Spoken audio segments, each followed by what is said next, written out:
യോ ഗണപതിയെ സരസ്വതിയെ ഹരിയോ തേരി തിരിയോ ഗണപതിയെ സരസ്വതിയെ ഹരിയോ തിരിയോ ഗണപതിയെ സരസ്വതിയെ മനം നൊന്തു ഞാൻ കരഞ്ഞു മനതാരിലെ ഓർമ്മകളും മനം നൊന്തു ഞാൻ കരഞ്ഞു മനതാരിലെ ഓർമ്മകളും പാടാനെനിക്കിനി ഗാനങ്ങളില്ല കാഴ്ച വയ്ക്കാനെൻ മാനസം മാത്രം പിരിഞ്ഞു പോയി നീ എങ്ങു പോയി പൊന്നുമകൻ നീ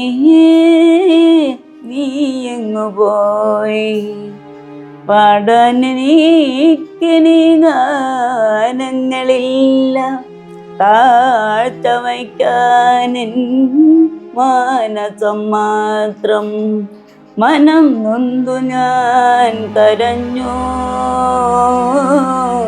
മനതാരിലെ ഓർമ്മകളും. നമസ്കാരമുണ്ട്. ഞാനിപ്പോൾ നിൽക്കുന്നത് കൊല്ലം ജില്ലയിലെ കുണ്ട്ര മുക്കൂട് എന്ന് പറയുന്ന സ്ഥലത്താണ്. ഇവിടെ ഒരു നാടൻ പാട്ടുകാരി, ഒരു കലാകാരിയെ തേടി വന്നതാണ്. 70 വയസ്സ് പ്രായമുള്ള വന്ധ്യവയോധികയായ ഒരമ്മ. അമ്മയ്ക്ക് നിരവധി പ്രത്യേകതകളുണ്ട്. കുടുംബസമേതമാണ് ഇവരൊരു നാടൻ പാട്ടിൻ്റെ ഒരു ട്രൂപ്പ് രൂപീകരിച്ച് വിവിധ വേദികളിൽ, കേരളത്തിലെ ആയിരക്കണക്കിന് വേദികളിൽ പാട്ടുപാടി നാടൻ പാട്ട് കലാരൂപം അവതരിപ്പിക്കുന്ന ഒരു കുടുംബത്തെയാണ് പ്രേക്ഷകരെ പരിചയപ്പെടുത്തി തരുന്നത്. ഇന്ന് ആ അമ്മ അതീവ ദുഃഖത്തിലാണ്. കാര്യം അമ്മയുടെ ഇളയ മകൻ ഒരു സുപ്രഭാതത്തിൽ മരണത്തിന് കീഴടങ്ങിയിരിക്കുന്ന അദ്ദേഹം സ്വയം ജീവിതം അവസാനിപ്പിച്ചതാണ്. അതിൻ്റെ ദുഃഖത്തിലാണ് ഇപ്പോൾ ഈ കുടുംബം ഉള്ളത്. അമ്മയും ആ മകൻ്റെ ഓർമ്മകളിൽ നാടൻ പാട്ട് വിവിധ വേദികളിൽ അവതരിപ്പിച്ച് ഇങ്ങനെ ജീവിച്ച് മുന്നോട്ട് പോവുകയാണ്. നമുക്ക് ഈ അമ്മയുടെ കുറച്ച് പാട്ടുകളൊക്കെ ഒന്ന് കേൾക്കാം. ഈ അമ്മയുടെ ജീവിത കഥ നമുക്കൊന്ന് കേൾക്കാം. ഒരു നല്ല പഠിക്കുന്ന ഒരു കുട്ടിയും അനുസരണയും എല്ലാ രീതിയിലും ഒരു നല്ല കലാകാരനും, കോളേജിൽ പഠിക്കുമ്പം തന്നെ ആയാലും LLBക്ക് പഠിക്കുമ്പോഴായാലും അവൻ അങ്ങനെയുള്ളൊരു അഹങ്കാരം ഒന്നുമുള്ള ഒരു മോനല്ലായിരുന്നു. ഈ മക്കൾ 3 പേരും ഇവിടെ ഞാൻ അങ്ങനെ അവരെ വളർത്തിയത്. അങ്ങനെ വളർത്തി പിന്നെ ഇരുന്നപ്പോഴാണ് അച്ഛൻ്റെ വിയോഗം. എൻ്റെ ഈ ഇവരുടെ എല്ലാം കൊച്ചു പ്രായത്തിൽ 7ലും 8ലും 4ലും പഠിക്കുന്നതാണ് ഈ പിള്ളേർ 3 പേരും. അങ്ങനെ പഠിച്ചുകൊണ്ടിരിക്കുന്ന സമയത്ത് അണ്ണൻ ഇതുവരെ ഞങ്ങളെ വിട്ട് വേർപിരിഞ്ഞ് കാലയിൽ ഒരു കുട്ടിച്ചില്ല് കൊണ്ട് ചെയ്തു. അങ്ങനെ ആശുപത്രി 4 ദിവസം കിടന്ന 5ൻ്റെ അന്ന് ഞങ്ങളുടെ അടുത്ത് പറഞ്ഞു, നിങ്ങൾക്ക് ദൈവം കൂട്ടുകയാണ്, ഞാൻ പോവുക. ഞാൻ പറഞ്ഞു 2 ചായ വാങ്ങിച്ച് കൊണ്ടുവരണം എന്ന് പറഞ്ഞാൽ അത് കുടിച്ച് അദ്ദേഹം മരണം അടഞ്ഞു. പക്ഷെ മരിക്കുന്നുള്ള എനിക്ക് ആ ഒരു ചിന്ത എനിക്കില്ല. അന്ന് തൊട്ടേ നമ്മൾ മാനസികമായിട്ടങ്ങ് തകർന്നതാണ്. മാനസികമായിട്ട് തകർന്ന ഞാൻ പിന്നെ ആ ജോലി കൊല്ലത്ത് കോർപ്പറേഷനിൽ ജോലി കിട്ടി. അങ്ങനെ ആ ജോലിയിൽ നിന്ന് ജോലിക്ക് പോകും, കുഞ്ഞുങ്ങളെ വളർത്തി. പിന്നെ മാനസികമായിട്ട് തകർന്ന ആ കൂട്ടത്തിൽ തന്നെ ഈ കലകൾ കുഞ്ഞുനാൾ തൊട്ട് ഞാൻ സ്കൂളിൽ പാടുകയും പിന്നെ സ്കൂളിലൊക്കെ സമ്മാനങ്ങളൊക്കെ വാങ്ങിച്ച് അച്ഛനും അമ്മച്ചയൊക്കെ ഉള്ള സമയത്ത് അവർ കൊണ്ടുപോടുകയും അങ്ങനെയൊക്കെയുള്ള കാലങ്ങളായിരുന്നു കഴിഞ്ഞു. പിന്നെ ഞങ്ങൾ ഭർത്താവും കൊച്ചുങ്ങളും ഞങ്ങൾ പുനലൂർ താമസിച്ചപ്പോഴും കലാപരിപാടികളൊക്കെ നടത്തിയിട്ടുണ്ട്.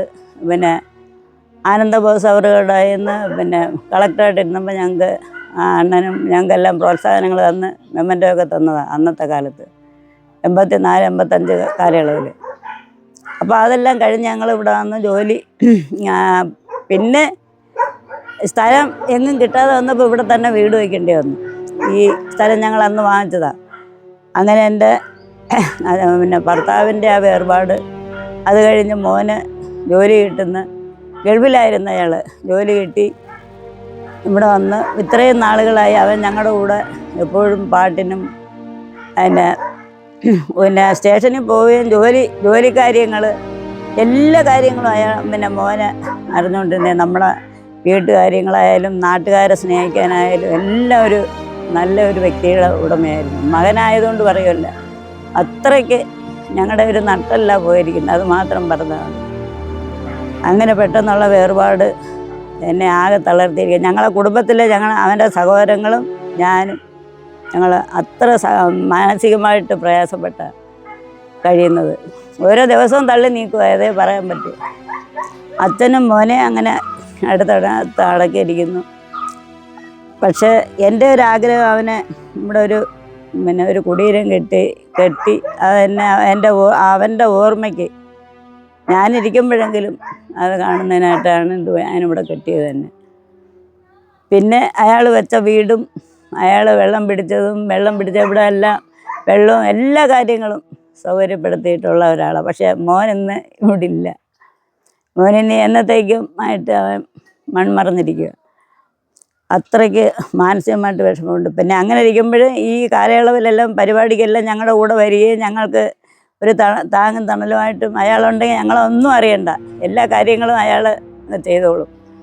പിന്നെ മൈക്കിൽ അനൗൺസ് ആയിരുന്നാലും എല്ലാ കാര്യങ്ങളും മോനെ പരിപാടിക്ക് എത്രയോ പരിപാടിക്ക് ഞങ്ങൾ പോയിട്ടുണ്ട്. 100 അതിലധികം പരിപാടിക്ക് പോയിട്ടുണ്ട്. കേരളത്തിൻ്റെ നാനാഭാഗങ്ങളിലും തിരുവനന്തപുരം തൊട്ട് പിന്നെ കാസർഗോഡ്, വയനാട്, പാലക്കാട് എല്ലാ ജില്ലകളിലും പോയിട്ടുണ്ട്, കോഴിക്കോട്. അങ്ങനെ ഞങ്ങൾ ഈ പ്രോഗ്രാം അവതരിപ്പിച്ച് ഇങ്ങനെ വരുന്ന സമയത്താണ് മോൻ്റെ ഈ വേർപാട് ഇങ്ങനെയുള്ള. പെട്ടെന്നൊരു ദിവസം പിന്നെ ജോലിക്ക് പോകുന്നു, തിരികെ വരുന്നു. പിന്നെ അവൻ്റെ ജീവിതം അവസാനിപ്പിക്കുക. ആ ഒരു വേർപാടിലാണ് ഞാനിപ്പോൾ നിൽക്കുന്നത്. ആദിയില്ലാതെ അന്തമില്ലാതെ അങ്ങനെയൊരു കാലം പോയി, വെള്ളവുമില്ല വേളവുമില്ലാതെ അങ്ങനെയൊരു കാലം പോയി. ആദിയില്ലാതെ അന്തമില്ലാതെ അങ്ങനെയൊരു കാലം പോയി, വെള്ളവുമില്ല വേളവുമില്ലാതെ അങ്ങനെയൊരു കാലം പോയി. കരികരിയോ തിരിയോ ഗണപതിയെ സരസ്വതിയെ, കരികരിയോ തിരിയോ ഗണപതിയെ സരസ്വതിയെ. നാത്തൂന്മാരുടെ ഒരു കൂട്ടായ്മയെക്കുറിച്ച് ഉള്ള പാട്ടാണ് ഇപ്പോൾ പാടാൻ പോകുന്നത്. നാട്ടുമാവിൻ്റെ ചില്ലയിലാടണ താമര പെണ്ണേ നാത്തൂനെ, നാട്ടുമാവിൻ്റെ ചില്ലയിലാടാൻ ഞാനും വരട്ടൂടി നാത്തൂനെ. നാട്ടുമാവിൻ്റെ ചില്ലയിലാടണ താമര പെണ്ണേ നാത്തൂനെ, നാട്ടുമാവിൻ്റെ ചില്ലയിലാടാൻ ഞാനും വരട്ടൂടി നാത്തൂനെ.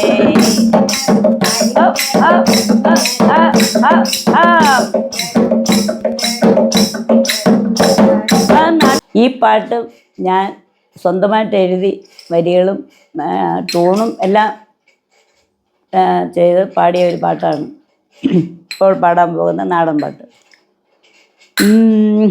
ചെമ്പക ചോട്ടിലിരിക്കണ കണ്ണമ്മ നീയൊന്നു പാടിവായോ, എൻ്റെ കണ്ണമ്മ നീയൊന്നു പാടിവായോ. തന്നാരെ താരിന്നാരോ തന്നാരെ താനിന്നാരോ തന്നാരെ താനിന്നാരോ തന്നാരെ താനിന്നാരോ. ചെമ്പക തോട്ടിലിരിക്കണ കണ്ണമ്മ നീയൊന്നു പാടിവായോ, എൻ്റെ കണ്ണമ്മ നീയൊന്നു പാടിവായോ.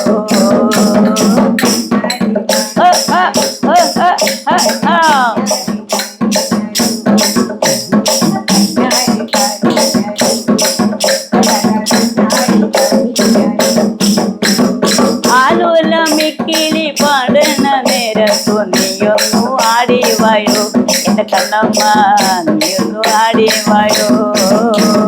കണ്ണാരെ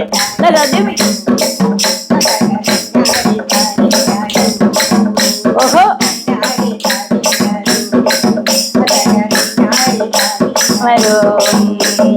ആലോലമിക്കിളി പാടണ നേരത്തു നീയൊന്നു ആടിവായോ, എൻ്റെ കണ്ണമ്മ നീയൊന്നു ആടിവായോ.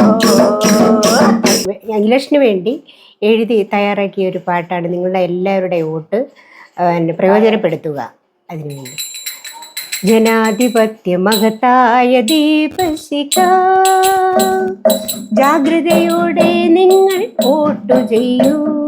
സ്വയംവരം എന്നൊരു തെരഞ്ഞെടുപ്പ്, ആ മഹാരഥത്തിൽ തേജസ്വിനിയായ നമ്മുടെ വോട്ട്.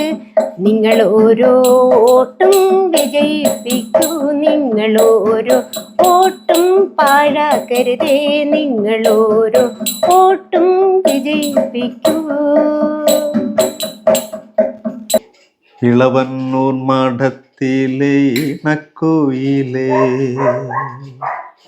ഇളവന്നൂർ മഠത്തിലെ ഇണക്കുയിലെ, മാറിൽ കളഭക്കൊട്ടണിഞ്ഞുകൊണ്ടുറക്കമായോ, വിരഹത്തിൻ ചൂടുണ്ടോ വിയർപ്പുണ്ടോ, നിന്നെ വീശുവാൻ മേടക്കാറ്റിൻ വിശറിയുണ്ടോ. ഇളവന്നൂർ മഠത്തിലെ ഇണക്കുയിലേ, കളിവള്ളം കെട്ടിയിട്ടു പുഴക്കടവിൽ ഞാൻ മലരണി വാകച്ചോട്ടിൽ മയങ്ങുമ്പോൾ, കളിവള്ളം കെട്ടിയിട്ടു പുഴക്കടവിൽ ഞാൻ മലരണി വാകച്ചോട്ടിൽ മയങ്ങുമ്പോൾ, കൊട്ടാരക്കര വാർത്തകൾ